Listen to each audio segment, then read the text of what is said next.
Tampa pro 2022 का first day of results हो चुके हैं कंप्लीट। 212 क्लास क्लासिक फिज़िक और मेंस फिज़िक डिवीज़न की ओवरऑल प्री जजिंग और फाइनल्स हो चुके हैं। हमारे पास तीनों ही डिवीज़न के एथलीट्स का ओवरऑल जो भी कंपटीशन लाइनअप था उसके साथ उनके रिजल्ट्स आ चुके हैं। सबसे पहले हम उस कंपटीशन डिवीज़न की बात करते हैं जिसको सबसे ज़्यादा ध्यान नहीं दिया जाता है, लेकिन उनके एथलीट्स बहुत अमेजिंग पैकेज लेके आए थे इस बार स्टेज के ऊपर।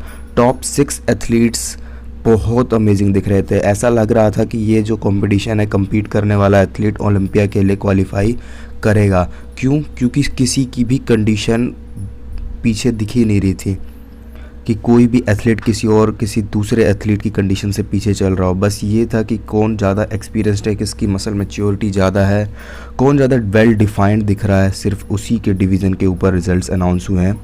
अगर टॉप 2 की बात करूँ तो टॉप 2 में कैरिथ बेजो और कियोन पियर्सन, ये तो टॉप 2 होंगे, ये सभी ने ध्यान दिया था और प्रेडिक्शन में भी यही था कि यही दोनों को टॉप 2 में होना भी चाहिए, क्योंकि कैरिथ ने लास्ट ईयर टेम्पा प्रो जीता था और मिस्टर ओलंपिया के लिए क्वालिफाई हुए थे।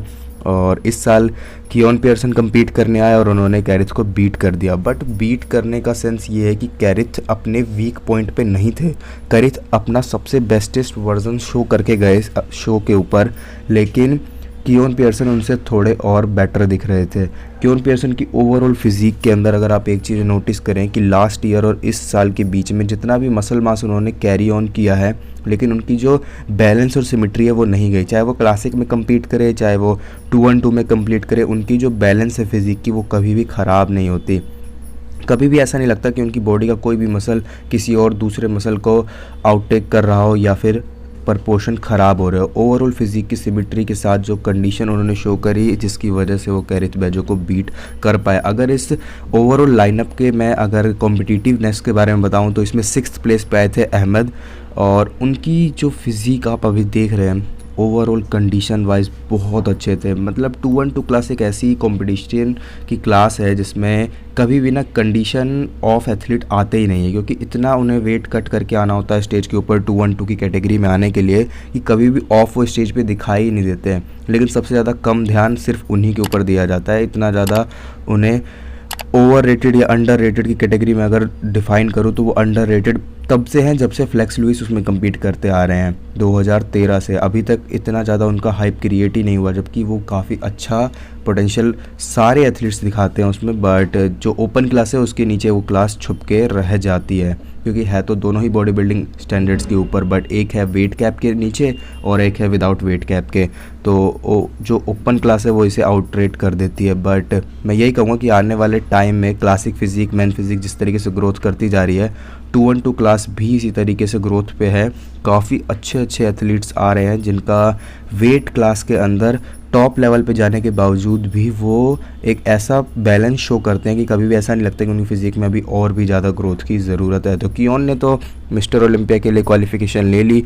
18 हफ्ते बाकी हैं, देखते हैं कि अभी और वो क्या अपग्रेड कर सकते हैं, अपनी फिज़िक के अंदर बेटर बना सकते हैं। बट इस वाले शो के अंदर मैं यही कहूँगा कि किसी ने भी हमें उम्मीद से डाउन नहीं किया, सभी ने बहुत अच्छी पैकेज शो किया। इसके बाद बात करते हैं मेंस फिज़िक डिवीज़न की, जिस पे आप सभी का ध्यान था।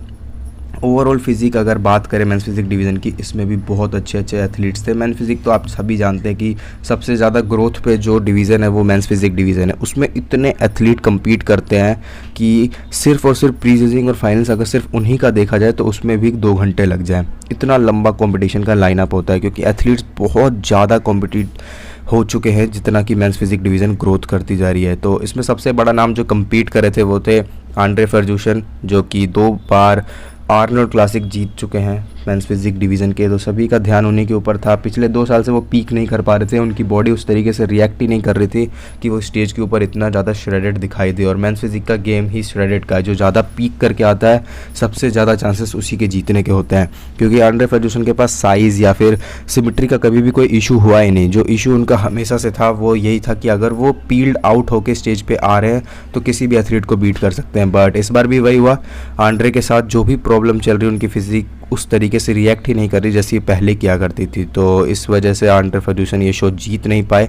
देखते हैं कि नेक्स्ट हफ्ते में जो कंपटीशन होने वाला है जिसमें टेक्सास प्रो में आंड्रे ड्यू कम्पीट करने वाले हैं, शायद ये भी उसमें कम्पीट कर लें, क्योंकि अभी तो कंडीशन वैसी ही है। एक वीक के बाद पीक करके दोबारा से शायद कम्पीट करे तो हमें एक अच्छा कंपटीशन देखने को मिले। फिलहाल तो इस कंपटीशन में डैनियल ने आंड्रे फर्ग्यूसन को बीट कर दिया है। डैनियल ने अपना बहुत अच्छा प्रो शो जीत के मिस्टर ओलंपिया के लिए क्वालिफिकेशन ली है। एक चीज़ और, इस साल जितने कंपटीशन हुए हैं, जितने टोटल एथलीट्स कंपटीशन जीत रहे हैं, ऐसा लग रहा है कि मिस्टर ओलंपिया में कम से कम 60 से 65 सिर्फ और सिर्फ मेंस फिजिक डिवीज़न के एथलीट होंगे। यानी इतना लंबा कंपटीशन लाइनअप होगा कि बहुत हार्ड हो जाएगा जजेस के लिए, क्योंकि और एथलीट्स के लिए भी कि कोई तरीके से पीक करके उस एग्जैक्ट टाइम पे आएगा स्टेज पे या नहीं। बहुत बड़ा इशू होने वाला है ये। तो जब मैं ओलंपिया की प्रिडिक्शन वीडियो लाऊंगा उसमें मैं क्लियर कर दूंगा कि कैसे कैसे होने वाला है ओवरऑल पूरा का पूरा प्रोसीजर। बट अभी तो फ़िलहाल उम्मीद यही है कि आंड्रे फर्ग्यूसन और भी कोई शो खेलेंगे, क्योंकि वो इतने बड़े एथलीट हैं और अभी तक उन्हें मिस्टर ओलंपिया की क्वालिफिकेशन नहीं मिली है। तो मिस्टर ओलंपिया क्वालिफिकेशन के लिए तो उन्हें कोई और प्रो शो खेल के जीतना ही पड़ेगा। तो नेक्स्ट वीक में टेक्सास प्रो है, आप सभी का ध्यान उसी के ऊपर होगा, क्योंकि आप सभी के फेवरेट आंड्रे ड्यू उसमें कम्पीट कर रहे हैं। तो अगर आंड्रे फर्ग्यूसन उस शो में कम्पीट करने जाते हैं, जो कि लास्ट ईयर जीता था उन्होंने, तो शायद बहुत ही अमेजिंग कंपटीशन हमें देखने के लिए मिल जाएगा।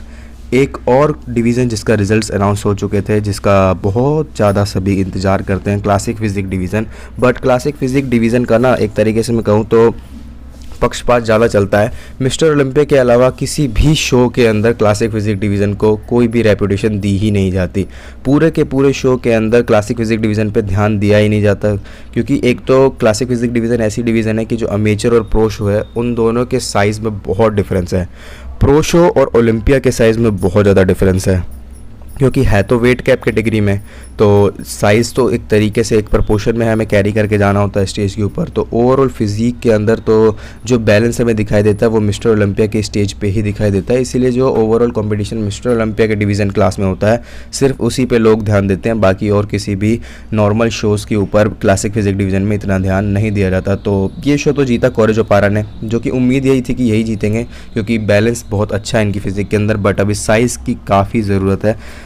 जैसे जैसे साइज़ इनका ग्रो होगा, क्योंकि पूरे के पूरे अपर फ्रेम में ना सबसे बड़ा वीक पार्ट दिखता है जब भी वो फ्रंट डबल बाइसेप हिट करते हैं। उनके बाइसेप्स की पीक नहीं है, जो पीक पार्ट है उसके साथ में साथ जो वी टेपर उनकी दिखती है, अगर उसे और ग्रो करे तो बहुत अच्छा बैलेंस दिखाई देगा। बट ये है कि कंडीशन वाइज वो बीट कर देते हैं। और क्लासिक फिजिक, मैन फिजिक, 212 ये एक ऐसी क्लास है जिसमें कंडीशन एथलीट हमेशा ही एक प्रायोरिटी में रहता है। ओपन क्लास डिवीज़न में आप सभी जानते हैं कि पता नहीं कितने टाइम से कंप्लेंट चल रही है जब से बिग रैमी जीत रहे हैं कि एथलीट्स वो जीतते हैं जो साइज़ में बड़े हो, कंडीशन में नहीं। तो काफ़ी सारी क्रिटिसिज्म मिल चुकी है पुराने एथलीट की तरफ से भी। देखते हैं कि इस साल कुछ नया देखने के लिए हमें मिलेगा या नहीं।